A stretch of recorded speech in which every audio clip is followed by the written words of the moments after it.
ကျွန်တော်ညီကိုနဲ့စပိုင်စီခေါ်ဆွဲစားအဲ့ဒါအခုဆိုရင်တော့ရစကိုကြည့်လိုက်ပါဦးကျွန်တော်တို့မျက်နှာတစ်တာလဲဟိုဖြစ်နေဒါကိုကျွန်တော်တို့ခုစားပြအောင်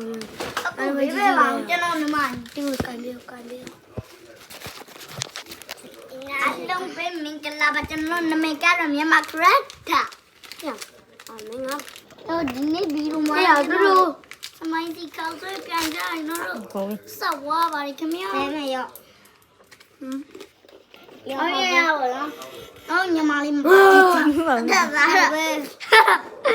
ရောကိုရုပ်ကြီးကိုကြည့်လိုက်ပါအခုရုပ်ကြီးနဲ့တူနေပါလေအောင်မရာဆိုပါလေးလုပ်ဝေးပါဟုတ်ကဲ့ပါစားရအောင်ဒါကျွန်တော်လုပ်ပေးလို့ရှင်မင်းတို့ရဲ့အိမ်လာကျွန်တော်တို့ကထူတာမပြောဘူးအေးတီချာလာတော့ကျွန်တော်ရဲ့ဗီဒီယိုလေးကိုကြည့်ပြီးတဲ့ကြောင့်မဲငါ့ပါလေးလုပ်ပါ